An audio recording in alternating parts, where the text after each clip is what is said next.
The Stroop effect is when the color doesn't correspond with the color it's printed. For example, the word red is printed in blue. The Stroop effect in general is more like known for the effect during the class, and not just from the experiment, and not just oh, this is a thing. People know it more for it being an experiment that people do. And basically the experiment consists of how fast you're able to read this, all of these words, and without reading the words, but saying the colors of the words in the thing. And it's different than just reading, than saying the colors that they're normally. And then these are just the word brown printed in red, and you would say red instead of brown. The reason we decided to study this is because we want to better understand the psychological processes of attention and perception, as well as the interaction between what we say and what we see. And the Stroop effect helps analyze a lot of psychiatric and neurologic problems. It just says troubles. So yeah, problems. The question is, how does interference help others better understand what the Stroop effect is? Well, our independent variable is whether it's congruent or incongruent. Congruent means that the word that it's printed in matches the color of the font. Incongruent means that the word does not match the color of the font, as in if the word green was written with a blue marker. The dependent variable is the time it takes for people to read all of the words on the card. Pretty much a reaction time. Yeah. And our hypothesis is whether the interference, which is putting the words in circles, would better help people to understand and do the Stroop effect, make it go faster, and help people more understand what our project is about. Well, we started our preliminary research on our helpful buddy, science buddies, because we knew what the Stroop effect was by the idea, but we didn't know what the name really was. So we went to the original Stroop effect thing by J. Ridley Stroop in 1935 to start our better research. Then after we knew all about what the Stroop effect was, we got our teacher to print us 6 cards and laminate them. Initially we had 10 students who were gonna be our little lab rats, but we eventually decided that age could be also an interesting factor that we could showcase instead of whether they're a boy or a girl, because in our original one, when there was all students, we just divided them into 2 groups of 5 boys and 5 girls. But we decided that it'd be more interesting to showcase their age. So we did 5 students and 5 teachers instead. Yeah, we decided to change the idea of just basing the results on the gender and stuff, like we said, and just decided to measure the differences between the teachers and the students. So we got 6 different cards with different types of incongruent and congruent interferences. Here's the normal congruent, normal incongruent, congruent interference 1, incongruent interference 1, congruent interference 2, and incongruent interference 2. The difference between the 2 interferences is that this one, the word, the first letter of the word starts at the top, and this one, the first letter of the word starts at the bottom, so it makes people think a bit more. It would take more time to think about what the actual word is in this one instead of just what the color of the font is. So it's supposed to help people to better, be faster when they're reading, so they don't have to actually think about the word and just look at what color it's in. Yeah, that's why they printed in circles and stuff instead of just So we told them that they have to, as fast as they could, start here and say the color of every word, until they reach the end, which is 100 words on every card. Yeah, and we started with our étudiant, which was, we didn't even actually start with étudiant, but we started here, which was Sophie. It doesn't say it in our thing that that was specifically Sophie because we didn't want to actually put anyone's result there. But so when she started the test, we let her start the test, and when we finished it, we changed. So this is the first one we did, and then when she finished the test, we gave her this one, and then when she finished that one, that one, that one, that one, that one. Not obviously not at the same time, but it was just like a repeated process. Yeah, and that just happened with like every student since we had like 5 of them. It was just the same process. And then after we got their results, we moved on to the teachers. It was basically the same process for the teachers, but the only difference is that we really just analyzed the age difference between the two people and like the two groups to determine like who would be, what age is better at doing this than the other one. Like who has the faster reaction times, like people under the age of 18 or people over the age of 18. Because 4 of these teachers are in like the same age range, I'd say, but of course like super young. But then Miss Love is in her 60s, so Here. because all these 4 teachers are around the same age range, but this one's in her 60s. So You can see the difference. distinct difference. Yeah, so we put all the results into Excel, and then we got a visual of the graphs. And then we analyzed that the students had more difficulty completing the test than the students. Than the teachers. Oh, than teachers. You messed that up in our writing too. Sorry. In our first graph, was the difference between no interference. So the first graph represents these two, and the best time, like the average time for the students to complete this one was 52.4 seconds, and the average time for the incongruent one was 108.4 seconds. And we observed that they had more difficulty completing the incongruent test than the congruent ones. Yeah, it's the same thing here for the teachers. They also had difficulty completion in congruent, but the average time to complete the congruent one was 62.2 seconds, while the incongruent one was 95.8 seconds. And third graphic we did, which is this one, and it demonstrates these two.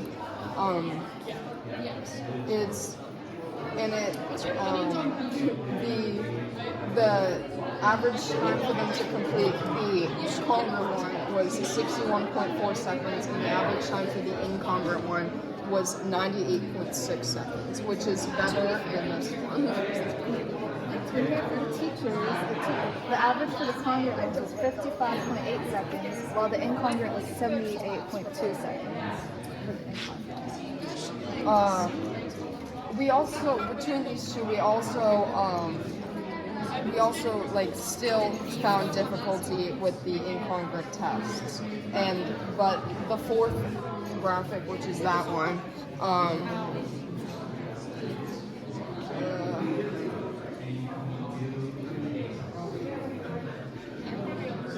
it's just what you already said. It already mentions that it's the of the first interference.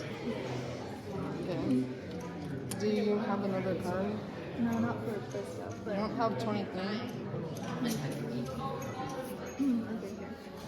And for here, it was the one with these circle interference guys. So the average time for them to finish the congruent one was 66.6 seconds, while it took them 66.2 seconds on average to complete the incongruent. And for this last graph here, the the average time for them to complete the congruent and the incongruent ones, those two.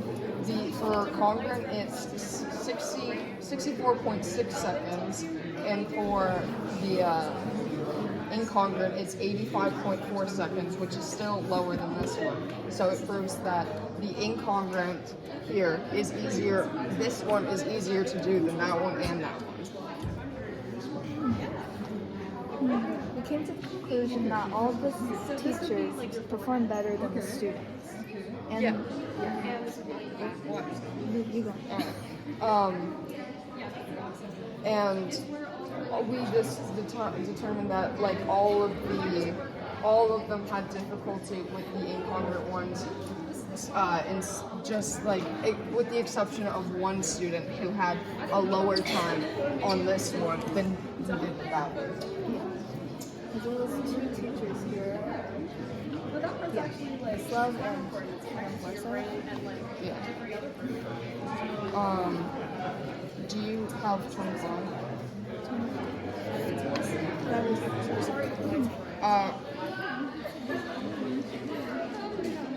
We observed that a majority had like a more difficult time with the incongruent tests, other than like what she said, two teachers who had a lower time on the incongruent than the congruent ones, and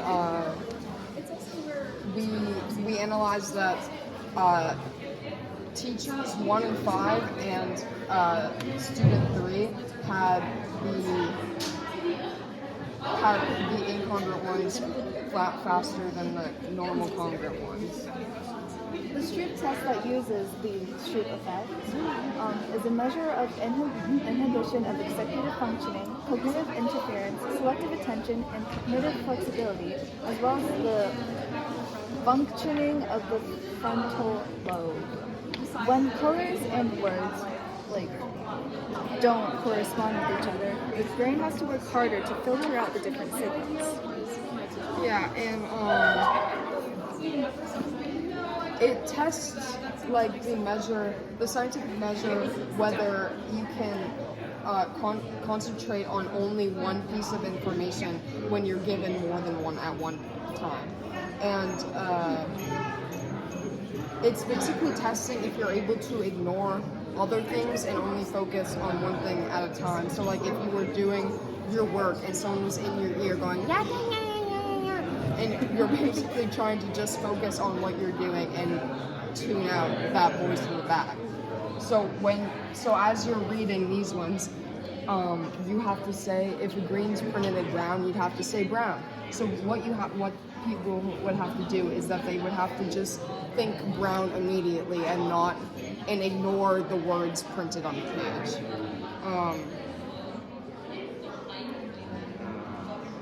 That's pretty much it.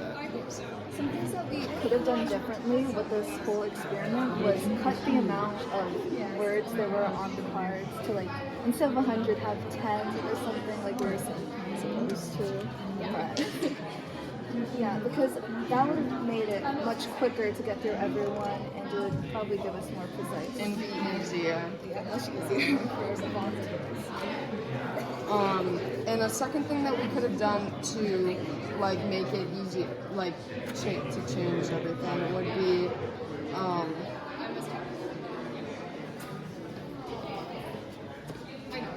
what card are you on? I was just giving some. Dude, I'm on 30.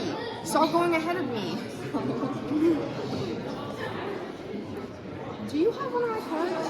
You explained what was another card about ignoring the other things. Well, I'm missing. No, I'm not missing any cards.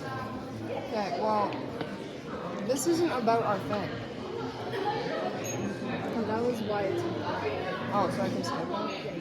Okay. Because you already said it. Well, another thing that we could have done to make it change something and make it better would be that have our volunteers, the people who did the test, have them practice before we tested them, so that they would have more they would know better what they're doing and not be asking questions while they're doing it to make their time longer. We kept telling Miss Love too not to do that, but she kept asking questions. Yeah. We should have had all of our volunteers in like a room alone with us and the test because of all the other distractions that our classmates caused for them. Yeah.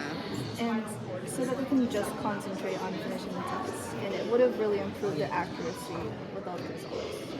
Yeah, but it did, overall in the experiment, it did prove our hypothesis correct that the contestants would find the incongruent stuff easier, not incongruent, the interference stuff easier to complete. And it did, by the end of it, they did understand what our project was overall about, and it was easier for them to do it based on the times that it took them to complete this, and this. Because it went from 108 to 96, or 98 to 85. And then that one kept going down as well from 95, 78, and 66.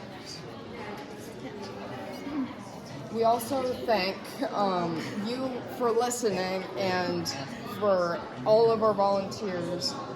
Lillian McDonald, Sophie Duplessis, Ava Lozier, Aiden Gardner, Gavin Bridger, Miss Love, Madame Beers, Mr. Biggs, Mr. Lawson, and Madame Forsyth.